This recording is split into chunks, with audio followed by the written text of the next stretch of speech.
Thank you for bearing with us through that short delay there. Order writer training ran a little long. That's a lot of R's. My hair's looking good today. I like it. I think it's hot. Hey, well, before we start, the PowerPoint's not attached, or the PDF's not attached to the email you just. Oh, how cool. That sounds productive. You know what? You're just human, okay? We can't be 100% every day. Keeping people, yes. Keep them, I guess.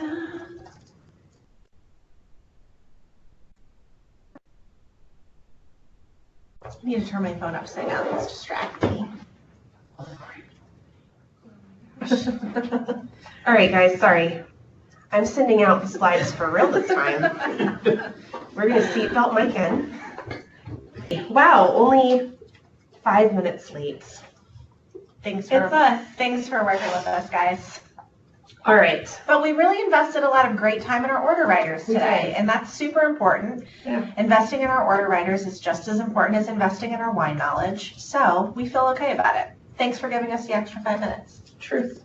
Yeah. All right. Let's do it. So, ground rules before we start. Don't forget to mute yourself on Skype and on the phone. If you called in, I sent out an updated invite with the new Chime phone number. It is *7 to mute yourself. Please make sure you're muted. Also, if you're trying to ask questions over the phone, we're not going to hear you because our volume's turned all the way down because we can't mute everybody. So just so you know that, you need to text somebody that can IM or just be on IM because that's what we're supposed to be doing. Okay, 2. Technology. For attendance, click on the link in the Outlook invite to the Google Doc, put your store and the names of everybody on the call. Please include everybody that's taken the call with you so we get everybody covered in the attendance. If you're having trouble hearing through the computer, like we said, call into the Chime line on the invites. Don't forget to spit, and don't forget to sample these out after with all the brand new knowledge you'll have from this wonderful French wine call. Yes. So, We love France. I feel like we should start by saying ho ho ho. For that. Important. Nope, it's gonna foul that Fat Albert in. You guys can't see, but everybody else in here just laughed. All right, let's get rolling. Let's do it. We need to introduce our special guests. We have Oh, look. Oh wait, who are our special guests? Oh no, these guys. Okay, I was gonna say we have So, I was just gonna Sorry, I thought non-special. Madeline was coming again or something. And No, I I was like, I didn't update the title slide. It still says New World, but it's Got not. it. It's France. So we have the Mike Copy. I And we didn't check have- the camera. There it goes. And we have the Meg McAvoy. Hey! And then, per usual, hiding behind the camera, like their fantastic but shy selves, we have Annie and Ollie. Okay, so France. Please open up the slideshow I sent because we're going to be talking about a whole lot of different locations this week, and it's going to be really important that you can see what we're talking about as we go through these things because as we move into Old World, so I guess we'll just start with one of the biggest differentiators between New World and Old World wine is how they're labeled and how people refer to them. So thus far, all the wines we've gone through in our locations, as well as most of our reds and whites, have been New World wines. So those we refer to by the varietal name. So we would say Pinot Noir or Cabernet Sauvignon. When we move into Old World, it's a lot less common to see that. There are still areas that do use the grape varietal name, but most of these places are going to use the location name, which is why we're going to have a lot of maps moving forward in the rest of our calls, because that visualization and understanding where the wine is coming from is going to tell you a lot about the wine. Yeah. I think another thing to keep in mind about Old World wine as well is that we are just barely scratching the surface here. Oh yeah. The depth that we can go into these categories is years of study. So we're really going to be surface level, about this, and we have lots of ideas for the future on how we can, dive deeper into some specific categories, and just know that we're giving you the basics today. Absolutely. Yeah, when we were first breaking it out and we were looking at what we were going to cover on each call, I was like, we only have one call for France?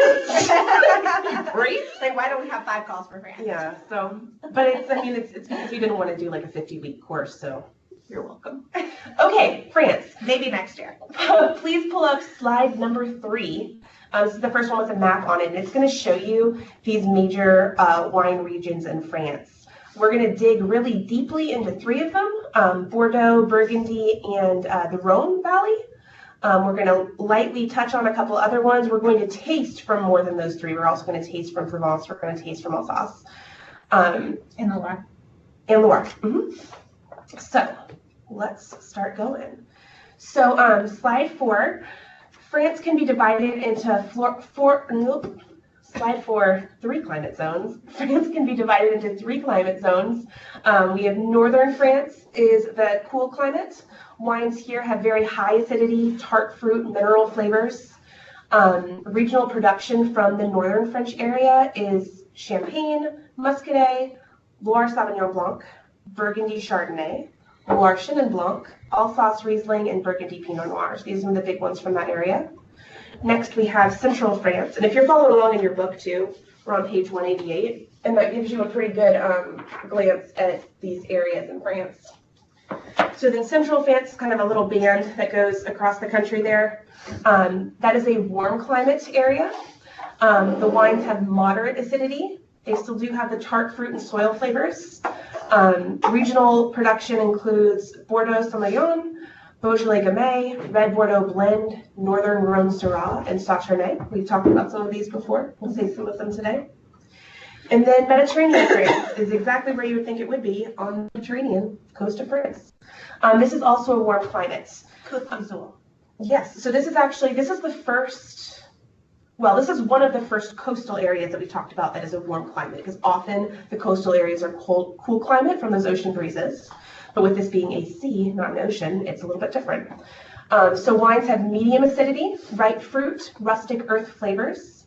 And regional production includes Limoux Sparkling, Provence Rosé, Rhone or GSM blends, Corbière, Carignan, and GSM, and Cahors Malbec. So those are just some of the highlights of those areas. There's obviously a whole lot more. Anything to add before we You're killing it. venture into thanks? Guys, France is like Anna's area, so you gotta cheer me on today, because I am like, whoa. Scary. Okay. But this is like part of Allison's growth and learning. Allison has learned so much about wine this year. Oh, it's true. Okay. Bordeaux. So that's the first region we're going to dig into. If you're in your book, we are on page 190 and 191. If you're in the slideshow with us, we are on slide number 5. So these both show the same map in both areas, or both places. We've got the same map we're looking at. So one of the most important things in Bordeaux is, see that river that starts up at the top left of your map, and that's flowing west to east, or I guess probably it's flowing east to west, but whatever. It's flowing through kind of horizontally. Yeah, it's dividing a space. It's dividing a space. When we talk about Bordeaux wine, we often talk about left bank or right bank. Less often you'll hear west bank or east bank. There is, as we're going to dig into in the next slide, there's significant grape differences from these two. So it's going to, if something is left bank or right bank, it's going to tell you which grape is going to be the predominant grape in that blend. So I find this map super helpful because it just kind of breaks it out for you. So you know if you have a Medoc, you're talking about a left bank wine, which, jumping on to slide 6, Is predominantly Cabernet. is predominantly Cabernet. So the Garonne, is that how you say it? Yeah, excellent. The west side of, so the Garonne is the river that's going through and dividing Bordeaux. The west side of that river is predominantly Cabernet Sauvignon. So the blends there, you're going to see at least 50% in the blend, and along with some other grapes that are allowed to be blended in there. The wines taste of black currant, pencil lead, violet, tobacco, cocoa, licorice. They have dense structured tannins. These are very structured wines, which is why many of them can age up to 20 years. That really intense tannin structure allows that wine to lay down for a while and still be delicious when you go to drink it. And you guys will probably remember from, I believe it was the Pacific Northwest call, when we had a blend from Washington that was called a Bordeaux blend. Yeah. So this is going back to those 5 classic grape varieties, red grape varieties that are grown in Bordeaux, which are Cabernet, Merlot, Cabernet Franc, Petit Verdot, and Malbec. Yep. Because like we talked about on the New World Southern Hemisphere call, Malbec is from France. Yes. Even though we associate it with Argentina because that's where it's predominantly grown now.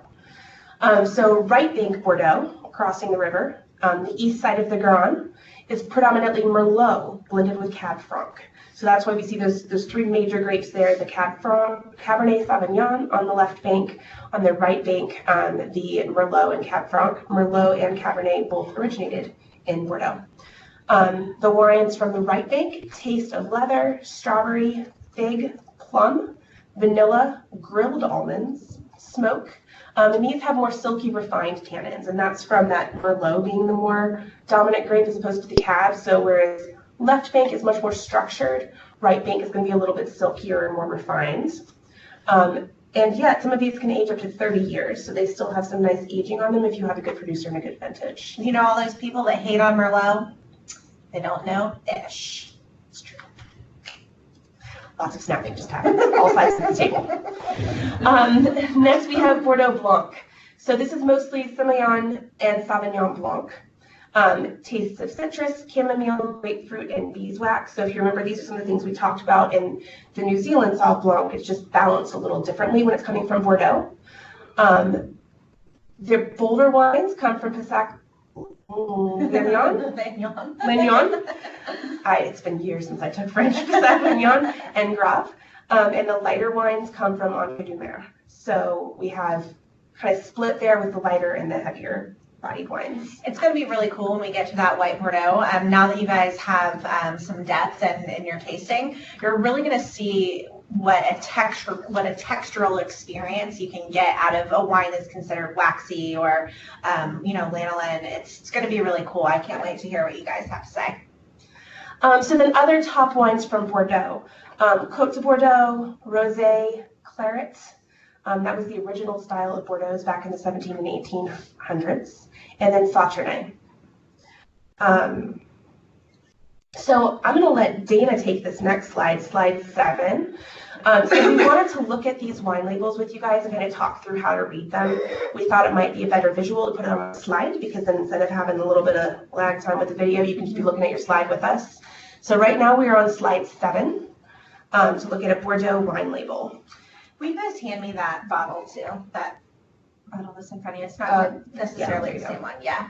So how we were talking about, old world wines really being driven by terroir and village and family. It's very different than what we see in the U.S. So I wanted to just kind of take a moment, and if you guys have your book on page 191, and then you have this wine label in front of you, like you'll see under all of the subheaders or subcategories of the regions, you'll go down and you'll see these little arrows like Saint Estèphe, Pauillac, Saint Julien, Haut-Medoc.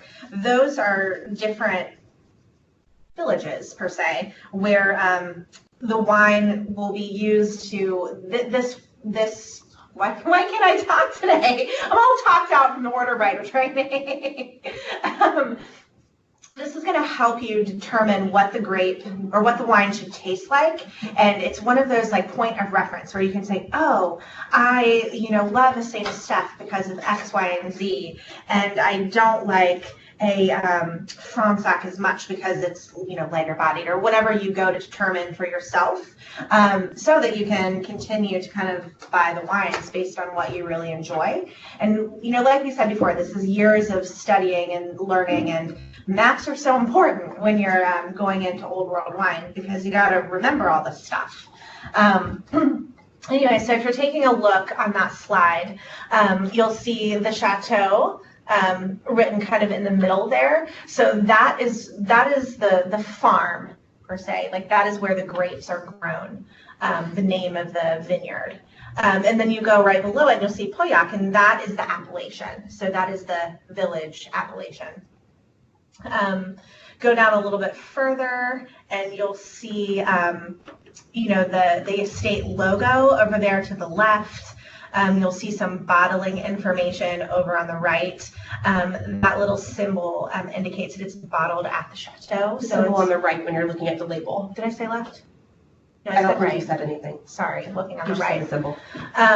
So those are cool things that will help you really learn, like, is it an estate bottled wine? Do they grow the grapes and make the wine and bottle it, all in the same place? Kind of like when we were talking about grower champagne, where they do Yeah. that whole process start to finish right there. When it's estate bottled, that's the same thing. They're doing that whole process from cultivating the vines to bottling and aging the bottle right there in that same place. Also kind of like farmstead cheese, Absolutely. where you raise the animals, you milk the animals, you make the cheese. I love how we can connect beer and wine and cheese and specialties. It's because they're all good. It's because they're all We good. have good taste. Look at you guys with the good taste on a good team. So proud. And then, you'll have the vintage and, that's pretty normal. But it doesn't say anywhere on this label that this is a Cabernet. Nowhere. So you got to know where it is to know what it is. More recently, a lot of Bordeaux growers that are exporting will put on the back of the bottle what the blend is. Well, they'll say like 56% Cabernet and I don't know. Like this one that we have, like actually, or the one that we're tasting, that we're going to taste today. Yes.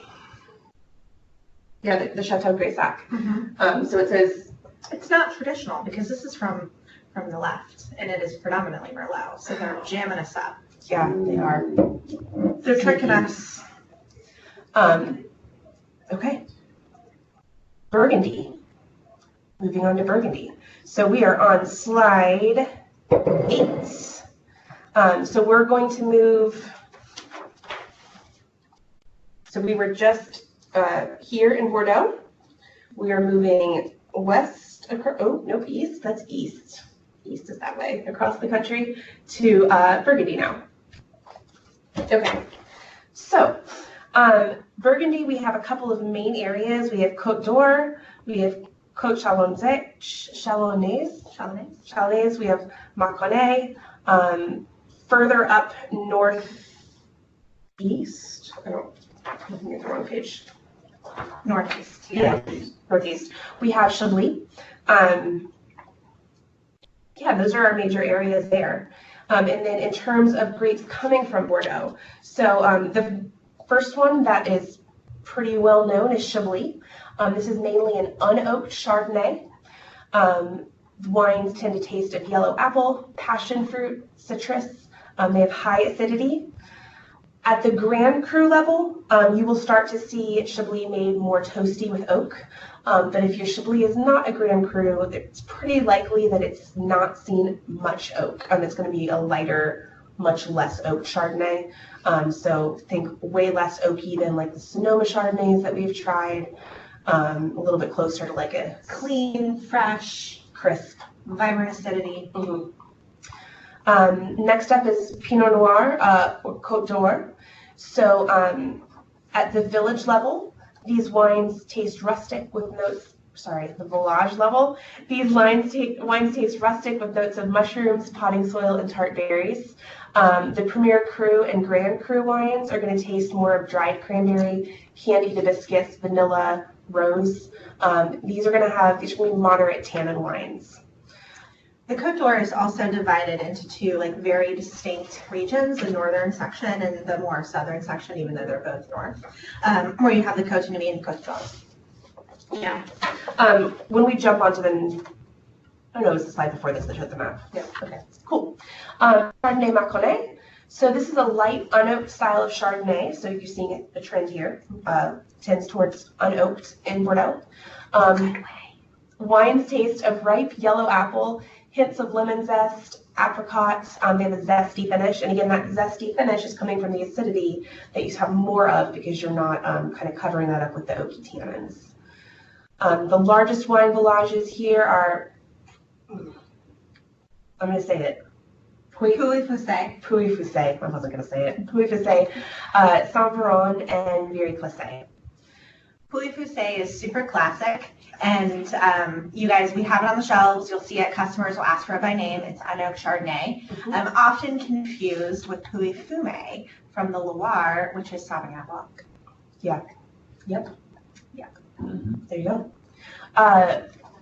Jadot has, that's in my head, that's what I see when I think of them, because it's super clearly labeled across the front. It's a bottle that you're going to see just about anywhere. So you can look at those two bottles and see. Other top wines from Bordeaux. We have Chardonnay from Côte d'Or. This is also going to be, contrary, this one's going to be mainly oaked. So Chardonnay from Côte d'Or, mainly oaked. The Chablis and Maconnais, largely unoaked. We also have Cremant de Bourgogne and Pinot Noir from other regions within Bordeaux. So other regions outside of that Côte d'Or. Another important part of Burgundy is Beaujolais. So that we don't have that on here. I don't think no. We have this at the end. At the end. Okay. Cool. So, we do a ton with Beaujolais. We always have a fun release of Beaujolais Nouveau every November. Beaujolais, I think, is kind of like the unsung hero of Burgundy. It is, I'm trying to think, I just read something, someone had like the perfect analogy, where Beaujolais is the smallest house in the fanciest neighborhood. I read that article too. That was great. Yeah. And I was like, that's so true. Yeah. So just because that, a lot of us probably don't like to drink the Beaujolais Nouveau. It's not, there's not much to it. It's, Allie's like, no, I like it. Don't hate on it, Gina. I don't think everyone hate it. And I don't hate it. I buy a bottle every November, just for fun. It's not a thinking wine. It's a, drink it and enjoy it. Yeah. But you're not looking to think a lot about it. Put a little shell on it, like forget about it. Nothing wrong with that. Nothing wrong with it. So, but there's a lot of Cru Beaujolais that is really fantastic, and you really get some great development out of it, a little bit more complexity, a much lower price point than the Pinot Noirs you'll find from Burgundy. Totally crushable. And when we're looking at where that is, so getting really hard holding up the map thing. So we have, this is also hard to point looking reverse. Guys, appreciate how hard this is. So we have Burgundy here, and right below it, we have Beaujolais. So when you're looking on that first map of France, I think it was slide 3. Yeah, slide 3. You can see where Beaujolais fits up right under Burgundy. Did you want to go over a Burgundy wine label as well? It's the same thing that we just kind of talked about in Bordeaux, where you have the village name and the vineyard and the appellation. We'll never ever see the depends on the back. So again, the most important thing about understanding how to sell these wines is to invest a little bit of time in understanding the geography, so that you know which grapes come from where. Another thing, when we're looking, so from looking at the wine label on slide 7 to looking at the wine label on slide 10, the one on slide 10, you see the Maison Beaujolais. So that translates to bottled by. So on this one, we're seeing it's bottled by Joseph Drouin. So this is not an estate bottled wine, whereas the one that we saw on 7, it was estate bottled, and they called that out on the label. So they have to call that out either way. So when you see the Maison Beaujolais, bottled by somebody else. Nothing wrong with that. Just what that means. Just a definition. All right, third major area for today is the Rhone Valley. We are on slide 11, if you are following along. So this is a little bit more simple, where we have Northern Rhone and Southern Rhone. Main wines coming out of the Rhone Valley, we have Côte de Rhone Red, which is going to be those GSM blends that we've talked about, the Grenache, Syrah, Mourvedre. Flavors range from sweet candied raspberries to leather and bacon fats. These are bold wines, but they are rarely oaked. They're not usually seen time in oak there. So that boldness is coming from the grapes. We also have Côte de Rhone White or Côte de Rhone Blanc. These are predominantly Marsanne and Viognier. Two of my favorites. Delicious. These are often citrusy with notes of apple, beeswax, and granite-like mineral. And Northern Rhone, when we were talking there's Northern and Southern, Northern Rhone is going to deliver the boldest whites with notes of almond, white peach, and orange blossom. So it's a smaller growing area, but a little bit bolder wines come out of there. some of the most famous regions in the Rhone come from up there. So Côte-Rôtie, Saint-Joseph, Hermitage. Those are some of the most prized wines of the Rhone Valley. Usually carry a hefty price point, super ageable. Those Southern Rhone wines are predominantly what we have in our sets. Super value focused, delicious, ready to drink now. Really easy sells because they have usually have a lot of Grenache in them, which everyone loves because it's juicy and delicious. It's true. And then the third one that we're going to talk about a little bit more in depth here is Northern Rhone Syrah. So this is the birthplace of Syrah. It makes a rich, dense wine. They typically have a meaty edge along with blackcurrant, licorice, plums, and olives. And the best examples of this wine can age up to 20 years.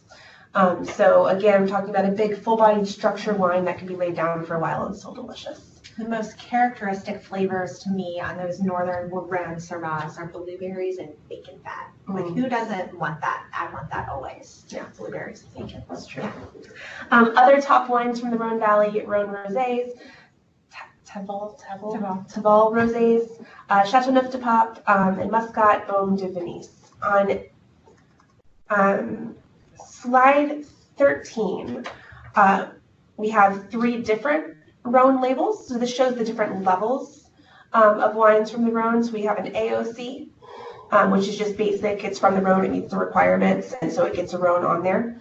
The level 2 is the Village AOC, and then the level 3 is the named Village AOC. Do you want to? It's exactly what Allison said. The level 1 is categorized by the overall region. You get a little bit deeper in level 2 with the Village, and then you have in level 3 the named, which would be like Dana's Village. Yeah, and they're going to get much more expensive as you move up the levels. Slide 14, because there were a lot that I felt like we should dig into in Rhone, we have a slide on Chateauneuf-du-Pape. We have a couple private label Chateauneuf-du-Papes if you are not in Pennsylvania. And this is so this is a fun area of the region. The region's name literally translates to the Pope's new castle, and it comes from the period in Catholic history when the Pope moved from Rome to Avignon, which is in the 14th century. It's a very big deal, and this area has wine named after, that's how this whole name came to be. It was the very first French wine appellation, created in 1936. So when they were like, hey, we should name these places and make them special, this was number 1. It is Southern Rhone's most exclusive appellation. Officially, the region makes red and white wines with up to 13 different grapes. Unofficially, there are 20 varieties used in the region. Depending on how recent your article is, some of them say there's 14 official and 18 unofficial, so it's lots of grapes. Yeah, lots of grapes. Nearly a great party up in that bottle. It's true. Chateauneuf-du-Pape is a Grenache-based blend, and nearly 75% of the vineyards in Chateauneuf-du-Pape are producing solely Grenache. So it's predominantly Grenache, that big, juicy, beautiful Grenache. Chateauneuf-du-Pape is made up of 5 communes. So you want to talk about communes a little? You got it. Okay. So communes, that's like when a group of, usually it's more a group of families, it makes it a little bit more exclusive than just being from that area in general, so just being Chateauneuf-du-Pape. But it is not as hard and not as expensive as it would be to have your own family chateau named on there. Yeah, I pushed her on that because we also learned that last week, and I wanted to see her retention.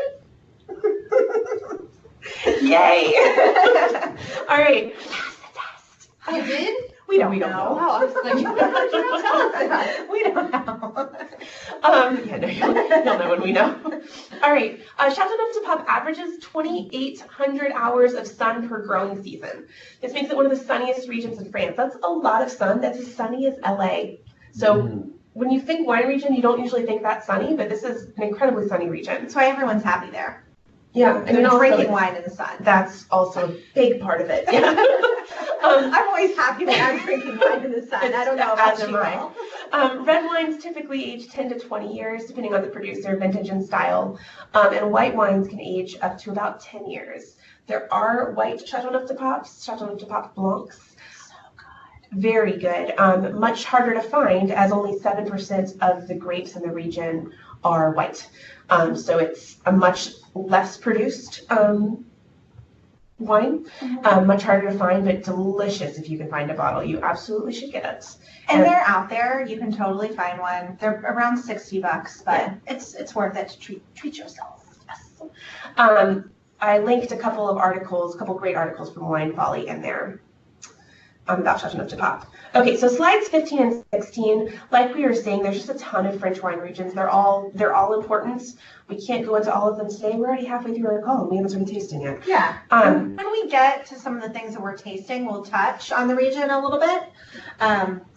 But the other main ones that we wanted to call out are Champagne, the Loire Valley, Alsace, Beaujolais that we talked about, Provence, Languedoc-Roussillon, and Corsica. So make sure as you're studying up for your quiz and taking your quiz, spend some time looking at this map and see where those regions fit, because that's going to help you know how they taste. All right, let's taste some wine. So we're going to start with our Chardonnays because we're going to taste the Chablis and the Macon side by side so that we can understand the differences. We actually do have more wine glasses. 3 more wine glasses if you guys want to grab. Over there. So pour yourself a little Chablis. We are tasting the Criterion Chablis. This is our private label. This is Devin Brogley, our master somm, is who designed the Criterion line. And if you watch Wine Folly on Instagram, you saw that a couple weeks ago, Madeline, who also joined us on our call, did a blind tasting. Was it New World or Old World Chardonnay? Yeah. Yeah. And the Old World wine that she was tasting was this Criterion Chablis. She had lovely things to say about it. And then our Macon Village is, we have the Cobs of Lugny. So that is this one. We did it a little differently this week where we didn't give you guys specific brands because we are pretty inconsistent throughout the region in what French wines is available. We told you more location of the wines as opposed to specific brands, but we're showing you what we're tasting so you know. So let's take a look at these.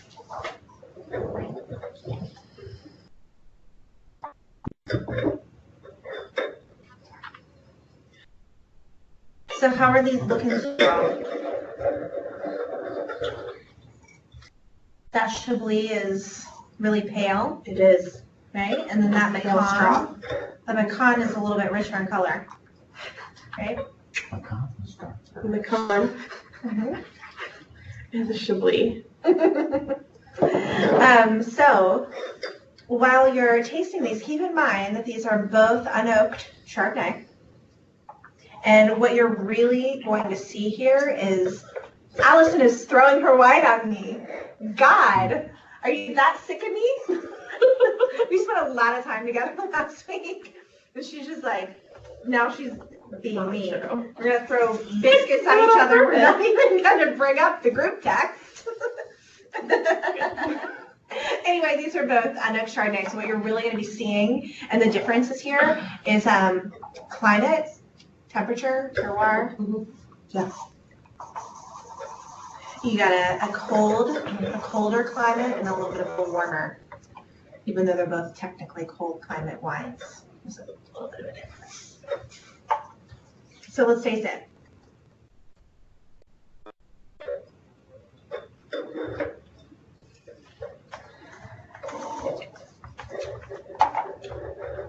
Yeah, that gets you right there. What do you guys tasting? What are you smelling?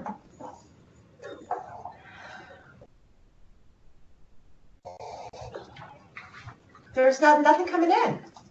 You guys got to step it up this week. I can only smell through like half of my nose, so you guys got to make up for what I can't smell.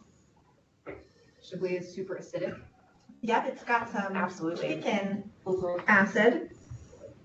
Guys getting that green apple? Green apple. Oh, there it comes from Lindsay. little lemony too. Green apple, lemon. Chablis is much brighter. Macon has a creamier finish. Mm-hmm.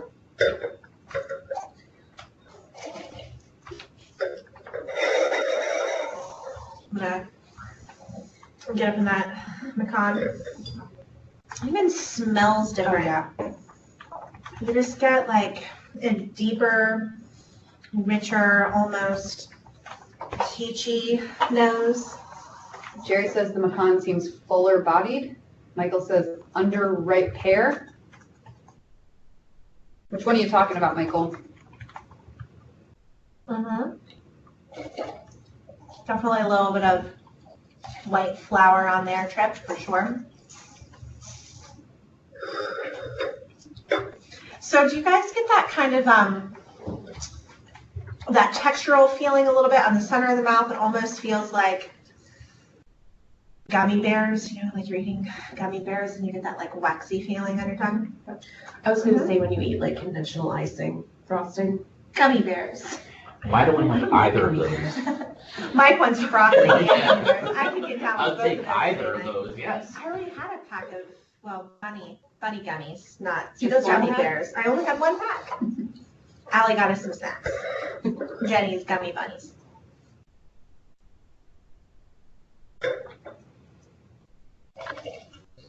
Pretty cool, right? When you're tasting two wines side by side, same grape, two different areas, processed similar way, produced similar way. That mouth feels really impressively different. Mm-hmm. If you haven't tasted back and forth after you taste the Macon Delage, make sure you taste that Chablis again.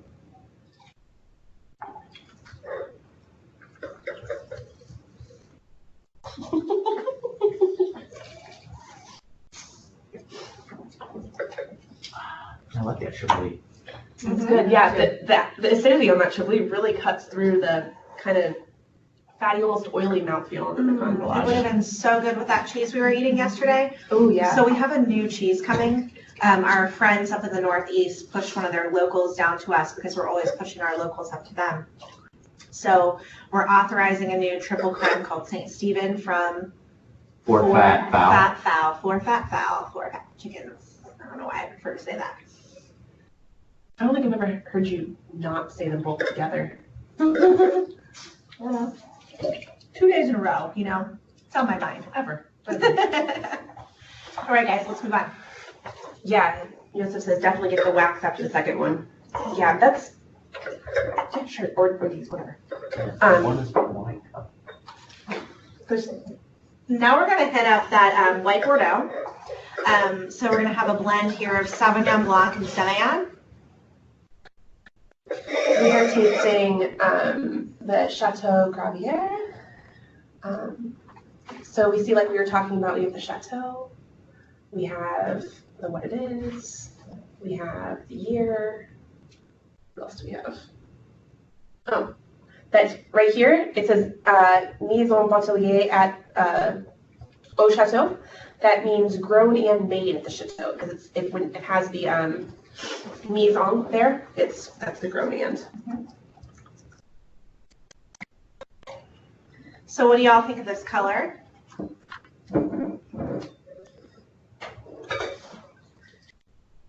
Getting another pale straw. Yeah, mine's so similar in color to that Chablis. Mhm. Look at me not splashing you with this one. Thank you. You're welcome. Swish it around, don't spill it on your friend. And what are those legs looking like to you? Coming down quickly? Yeah, they're coming down pretty quickly.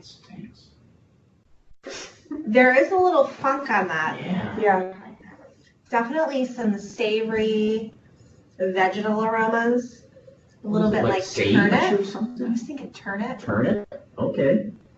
kohlrabi. Yeah, I get a little more fruit vegetable. Jerry says very pale, bright pear on the nose. Sean says running legs. Mm-hmm. Cool. Let's put it in the mouth. I'm with Allie.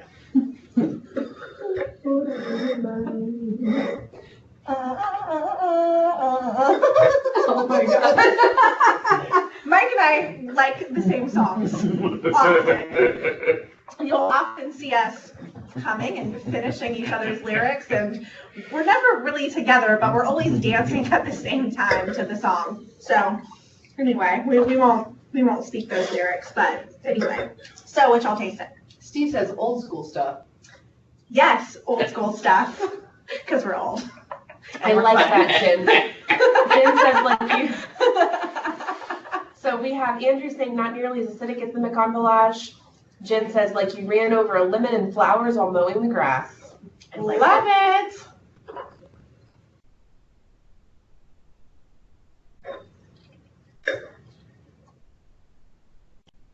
Yeah, guys, we're gonna go over a couple minutes. And I have a 2 o'clock with Michelle, so we do need to pick it up. So how is this feeling texturally? You feeling that waxy, buttery? I think it falls in between the two for me. Like Yeah. it's not as waxy as the Macon Village was, but it's certainly not as acidic as the Chablis. Yeah. This typically would have been probably before that Macon in the lineup, but I really wanted to taste this Chardonnay. Oh no, that was very smart. So, That was helpful. just like we talked about in the order writer training today, everything doesn't have to add up as long as you can explain it. Truth. Right. On Alsace. I'm super excited. With the Trimbach Pinot Gris is what we've got up in here. Bam. Yeah. This is a delicious wine. It is a delicious wine. So you guys are probably going to be getting like some gassy aromas off that. You guys feel it? Smell it? Gassy, not like farts. Gassy like petrol, like gasoline. It's a small room. Unreal. Mike, where have you been for all the calls? Man, we could have had so many more jokes. Voted off the screen here. We're not voting out Scott. We're just gonna have special guest Mike more often. Just to feed into Dana's nonsense, that's all. What do you guys smell?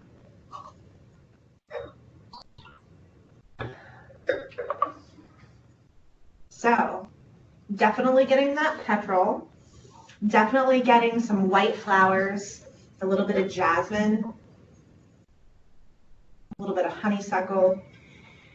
The white fruit is rich. I can almost smell sweetness, like the fruit smells sweet to me.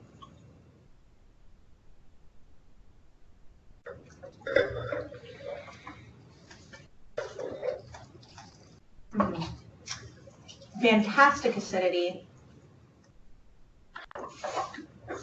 Beautiful fruit, right? You taste the white flowers that you smell. I could drink that all day. I could drink it all day too. All day in the sun. We're going to France. Yeah. What you guys think? Yeah, very floral, super smooth. I love that. I just love how balanced it is. There is still that tingly bit of acidity, but nothing sharp, nothing that makes you kind of like, doesn't wake you up.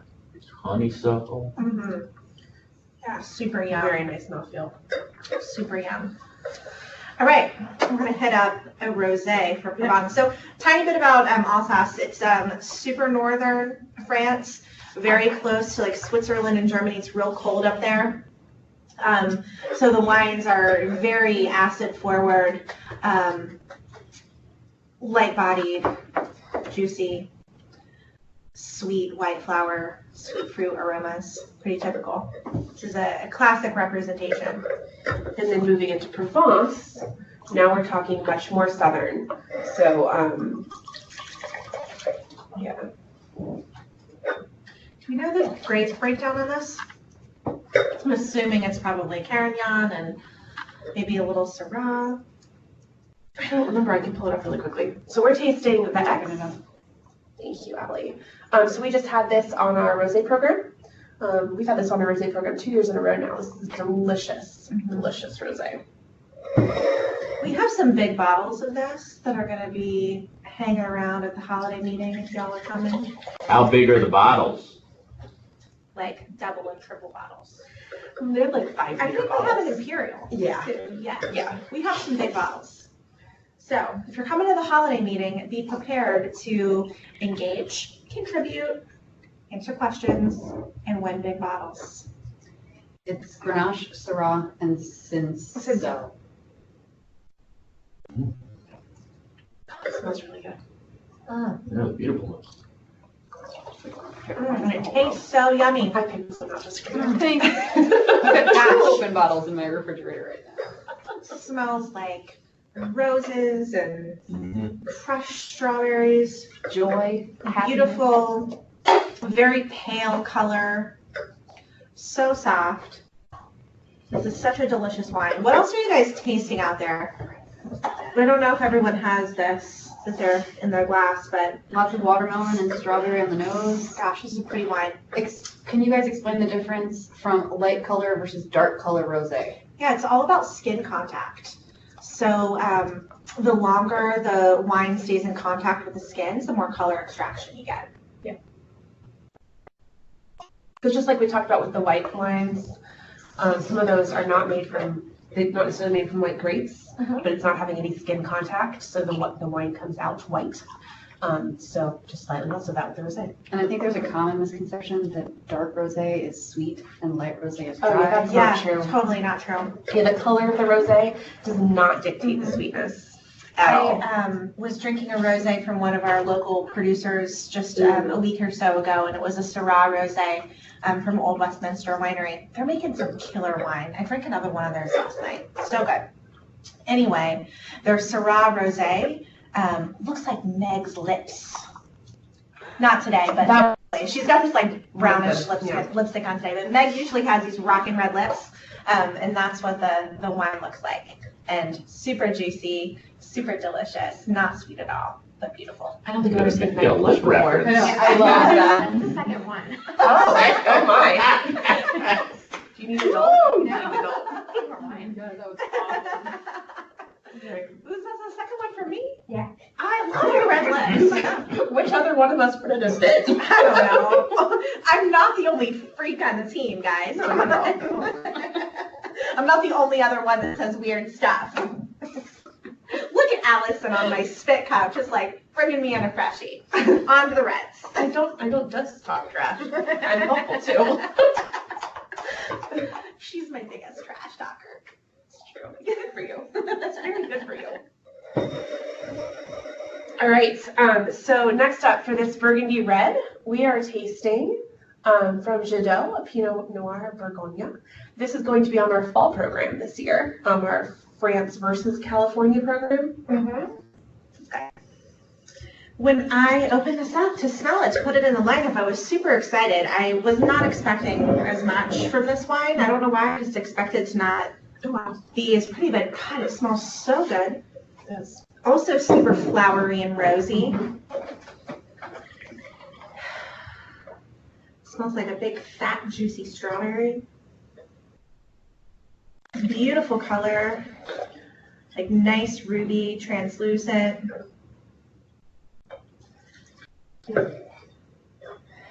Just smells super, super good. Nice, clearly defined legs. Yeah. Not moving too fast, but not too slow either. Let's take a drink.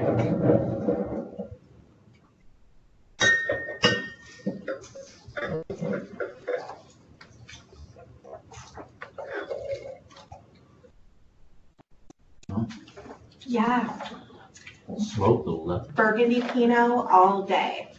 I got a little smoke on the nose, but I wasn't sure if that's just because I have a cold or if it was actually there. Yeah. It was like toasted marshmallow, but I did on the palate for Yeah, sure. I didn't get it on the nose as much, but definitely in the mouth. Toasted marshmallow, perfect descriptor.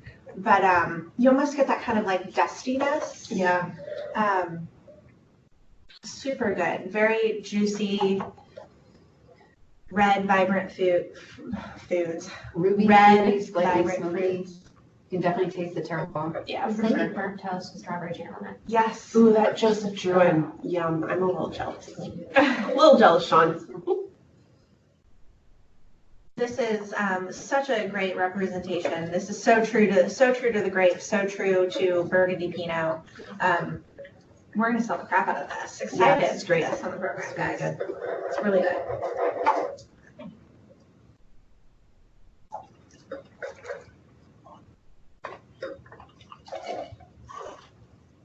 All right. Let's zip north. Gonna hit up my favorite French wine region, the Loire. So we're moving north here for Loire. Sorry, there we go, up there. This region just has my heart with its Cab Franc and Chenin Blanc and goat cheese. Mm-hmm. Goodness. So we're tasting a Chino, which is Cabernet Franc. We are tasting this guy. Because I had not seen it before and was excited to try something new. Thanks, Fairlinks. Yeah, thanks, Fairlinks. Gosh, this is such a pretty wine. I feel like Cabernet Franc just does not get the credit that it deserves. It is a really nice, like, medium-bodied wine. It's not going to punch you in the face. It's a little bit more substantial than Pinot Noir, but it has this finesse to it. You'll get those really nice, like, flowery aromas, like kind of violety. But then you get those slightly deeper fruit flavors than you get from Pinot Noir, starting to, bump up against like the Grenache aroma a little bit. That smells delicious. Those legs on there, they're... Get a little leashy. Mm-hmm. And then you're also going to have some tannin structure. Bell pepper and funk on the nose. Here's the bell pepper too. No, I don't want crushed violet. Yeah, the one we have is, I don't get green pepper too much on this one, but that is definitely a pretty classic characteristic of a Cab Franc. This one just happens to be super violety. Yeah. Really makes me like want an aviation cocktail. Yeah. Maybe have the glass of wine and then have the cocktail so you don't mess up the palate, people. Pairings. I'm going to pair my Cab Franc with an aviation. Pair the booze with the booze. Forget about the food. All types of pairings.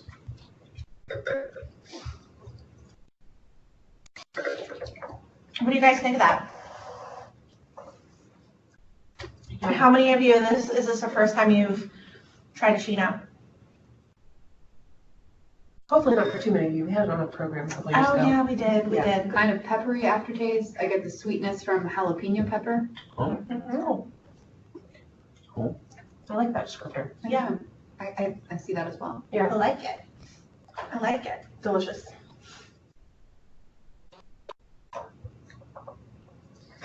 All right, let's hit that Côte d'Aron. We have the Ego Gal, super classic, one of our best sellers.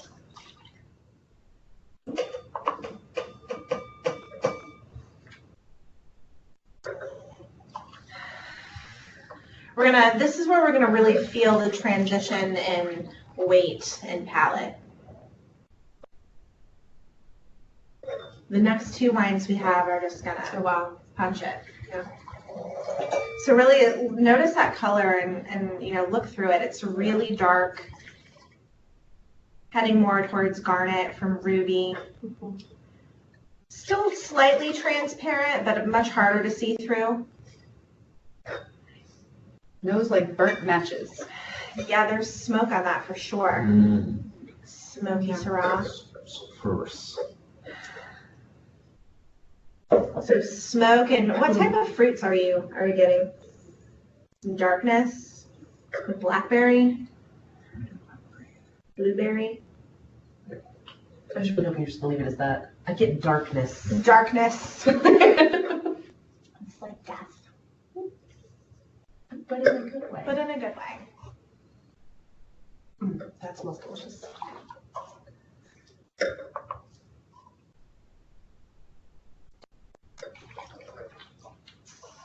Yeah, hey tannin.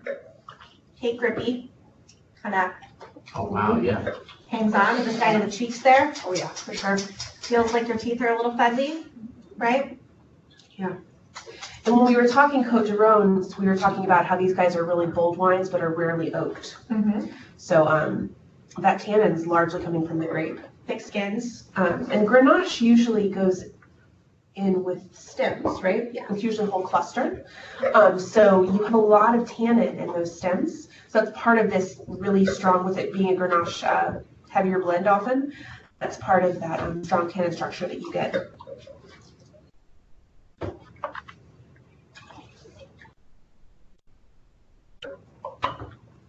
There's also a ton of this, huh? It does have really balanced acidity. I definitely could hit this wine with some food. Oh yeah. Sure. My lips are sticking together. Yeah, I feel my teeth sticking to my lips. Mm-hmm. Or I guess vice versa. That's one of those ways that you can recognize tannins, is that the descriptors that Dana used, grippy, when it feels like everything's kind of sticking, that's usually a sign of a high tannin wine. On our way to Bordeaux. Nice. Making a time table. Black Really. plum. I know, we did it. It's 2 We o'clock pulled now. it out. Almost. I'm gonna just shoot a little text real quick. So this is what we are drinking. Our confusing Bordeaux, because it's left bank, but it is more right bank in terms of blend. And this is what we were talking about earlier, where you can see right there on the back. You can see that there's the grape blend. Oh, it's really blurry. I don't know if you can see right there-ish. So it'll go through and say, Allie's laughing at me, where it'll say that the percentages of each grape. Donna's asking what vintage is that? This is 2014. It's 2012. Oh. Wow. Well, That's one of the best things about PLCB, is they often can't sell wine very fast, so you can find a good vintage. You have to ask him where he got that. Yeah, PLCB, that's where you got that. Thanks, PLCB. Thanks for nothing else, but thanks for that. What do you guys see on this color? Oh, wow. Like super brick, rusty looking? Yeah. Much slower tears. Yeah. So this is gonna be a heavier alcohol. Yeah. clean, raw, and burnt sienna. Please come back next week. 2 weeks from now, I mean. Oh, I was gonna say, I was like, that's me needing a call next week. No, we have the room reserved for you. It's fine. It's fine. That was nice. The specialty team has just taken over this room. Like, no one will even come in it. We don't take the posters We don't down. take the posters down. There's always like some wine stuff up in here. It's ours. We claimed it. All right. So what are we smelling? Super fruity notes.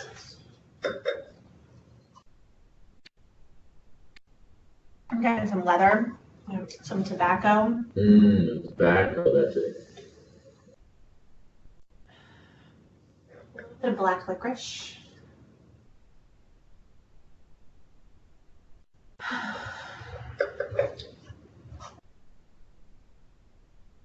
a hint of cocoa. I would support that. Smoky, smoke, dried cherries. Smoke for show.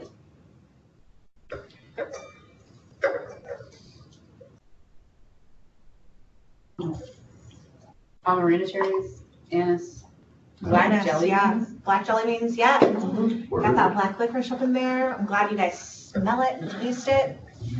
It's a great one to pull out. Is it, so Sean asks, is it smoke or oak I'm smelling and tasting? It is both. I'd say Smoky yes. oak. It Smoky is oak. both. That toastiness is definitely coming from the wood. Mhm. And yeah, this toast and Yeah. smoke and it's all like similar family. of Yeah, I aroma. wouldn't try to separate those in your head for, Yeah. yeah. I would just leave them together, they complement. Finishes like an old fashioned. Clove. Yeah, there is some baking spice in there for sure. Question mark. Don't question yourself, own it. You taste clove. You get it. Man, France has some good wines. Yeah. Yeah. So how do you guys feel about France coming out of this call as opposed to going into it? Are you feeling a little bit more France forever? Yeah, Philly. Lived there in a past life. Can't wait to go I had an 8-hour layover in Paris once. That was the extent of my France. Yeah, so how are you guys feeling? Were there any of these that you didn't really know? Is there anything specific you learned that you didn't know about in terms of Chinon with Cab Franc or something like that? Andrew says France has a lot of best-selling wines, however, they're not my favorite wines. Nothing wrong with that. Our job's to sell it, whether or not we like it. Yeah. Yep. All right, we got another person on Nice. Team Cab Franc. Love it. Ariane said something. She's cheering for the sports team. Oh. Nice, Ariane. I like it. I like it. Jerry said she was surprised how much she enjoyed the Alsatian. Don't Alsatian be wines scared. are delicious. Yes, don't be scared. So good. Yeah, I can't think of a wine I've had from Alsace that I haven't liked. Pinot Gris, Pinot Blanc, Riesling, everything from there is so good. Yeah. Great. Yeah. All right, guys, we kept you a little over. Thanks for that. Thank you for bearing with us. Rough start. Wonderful call following. Yeah, I think there's a lot of opportunity to go deeper into France. So we are absolutely thinking amongst ourselves on some supplements to this course and how we can go deeper on a few things. So this is one we definitely love to jump into if you guys have interest. Yeah. So thank you, as always, for tasting with us. Appreciate you all so much. See you later. Cheers. Bye-bye.